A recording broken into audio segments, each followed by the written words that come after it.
Ya, pemirsa, polisi merilis tes DNA dan uji lab barang bukti terkait kasus pelecehan dan kekerasan seksual yang dilakukan dokter PPDS terhadap keluarga pasien di RS Hasan Sadikin Bandung.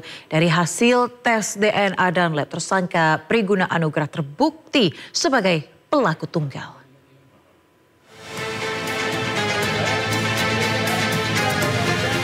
Direktorat Reserse Kriminal Umum dan Bidang Kedokteran Polda Jabar mengumumkan hasil tes DNA dan uji lab barang bukti yang dilakukan oleh Puslap IV Mabes Polri.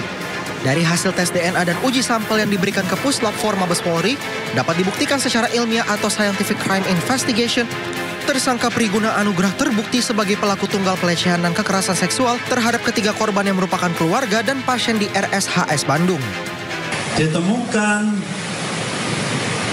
profil DNA tersangka pada swab kondom yang diberikan pada kita. Yang kedua, tidak ada DNA individu laki-laki pada swab vagina korban. Yang ketiga, ditemukan profil rambut pubis di TKP sebagai profil DNA daripada tersangka. Demikian yang perlu saya sampaikan sekali lagi, hasil ini dilakukan oleh lab DNA Pusdokes Polri yang sejujur-jujurnya guna proses penyidikan lebih lanjut.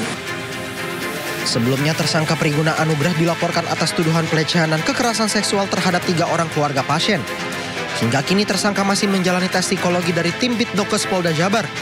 Dirinya pun dijerat dengan Undang-Undang Tindak Pidana Kekerasan Seksual dengan ancaman hukuman 17 tahun penjara.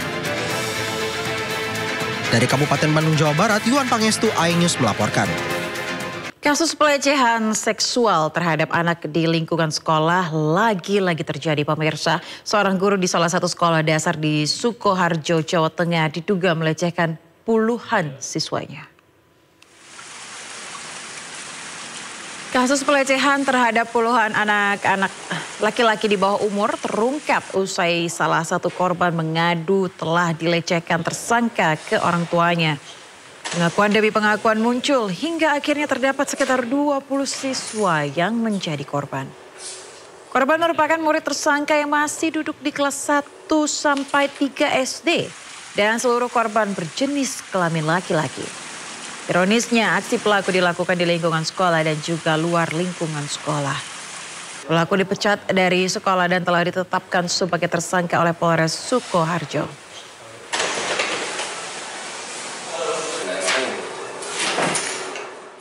Sementara itu di Jepara, Jawa Tengah, pemirsa, Direktorat Kriminal Umum Polda Jawa Tengah membongkar praktik predator seksual tidak tanggung-tanggung sebanyak 21 anak menjadi korbannya. Praktik kejahatan seksual dengan korban anak usia 12 hingga 14 tahun diungkap polisi. Direktur Reserse Kriminal Umum Polda Jawa Tengah, Kombes Pol Dwi Subagio mengatakan, saat ini petugas kepolisian sedang melakukan pendalaman. Dari penyelidikan awal, modus yang dilakukan pelaku yakni merekam dan mengancam akan menyebarluaskan. Saat ini pelaku wira swasta yang tinggal di Jepara sudah diamankan. Polisi menyita 1 set komputer dan beberapa folder berisi foto dan video 21 anak lengkap dengan nama-namanya. Polisi akan melakukan penggeledahan rumah tersangka pada hari Rabu untuk mencari barang bukti lain. Telah melakukan kegiatan dengan cara menggunakan media digital, namun berakibat pada korban-korban terutama anak-anak di bawah umur. Banyak sekali. Saat ini yang baru terdata ya, 21 anak di bawah umur. Ya, kemudian tersangka melakukan kegiatan aktivitas seksual terhadap yang bersangkutan. Ya. Yang tersangka termasuk menurut kami adalah predator seks. Pemirsa, keributan terjadi saat sejumlah awak media meliput sebuah kantor penyalur tenaga kerja bodong di Bekasi, Jawa Barat. Seorang pria yang tidak diketahui identitasnya tiba-tiba mengamuk dan menghalang-halangi wartawan yang tengah mencari berita. Lu mau nyapa? Gue gak ada urusan sama lu. Gue juga ada urusan sama lu ya. Cuma lu wartawan Keributan terjadi di Ruko Plaza Bekasi Jaya, Aren Jaya, Bekasi Timur. Sejumlah wartawan yang tengah meliput lokasi yang diduga menjadi tempat penyaluran tenaga kerja bodong tiba-tiba dihadang oleh pria tak dikenal.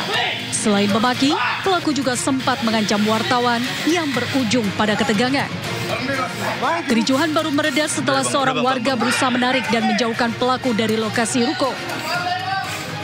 Sementara menurut warga, ruko tersebut baru beroperasi sekitar 2,5 bulan dan dalam sehari ada saja yang datang ke ruko untuk mencari pekerjaan.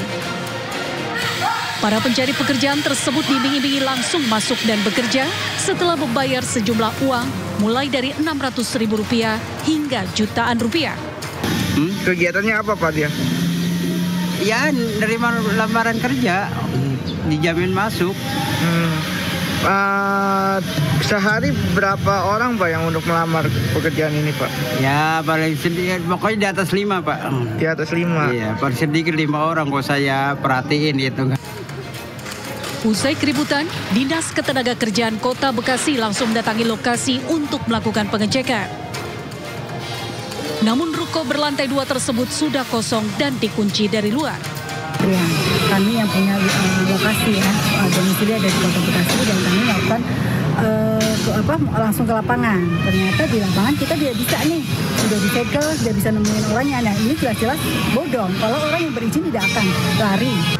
Pihak Disnaker juga belum bisa melakukan penindakan karena tidak ada data baik dari lingkungan atau dari izin usaha. Dari Bekasi, Jawa Barat, Rahmat Hidayat, iNews melaporkan. Aktor Jonathan Frizzy pemirsa diperiksa oleh Satres Narkoba Polres Bandara Soekarno-Hatta. Publik figur yang disapa akrab Ijong ini diperiksa sebagai saksi atas dugaan obat keras yang ditemukan di dalam rokok elektrik.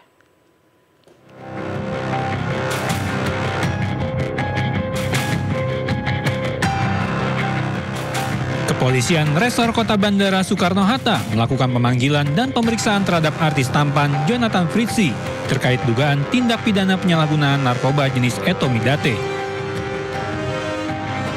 Dalam kasus dugaan pelanggaran Undang-Undang Kesehatan ini, pihak kepolisian telah mengamankan 3 orang, masing-masing berinisial BTR dan EDS, serta seorang wanita berinisial ER. Jonathan Frizzy sendiri statusnya masih sebagai saksi dan telah diperiksa sebanyak 1 kali pada 17 April 2025. Namun pada pemeriksaan kedua 21 April 2025, artis dengan panggilan Ijong itu absen dengan alasan sakit. Ijong sendiri diduga terlibat kasus dugaan pengadaan produk farmasi tanpa izin berupa vape yang mengandung zat etomidate atau obat keras. Pihak Satres Narkoba Polresta Bandara Suta menyatakan kasus ini terungkap pada bulan Maret 2025 setelah pihaknya menerima penyerahan dari Bea Cukai Bandara Soekarno-Hatta berupa penumpang yang kedapatan membawa vape mengandung obat keras jenis etomidate. Penyelidikan lanjutan berujung pada penangkapan terhadap ketiga tersangka.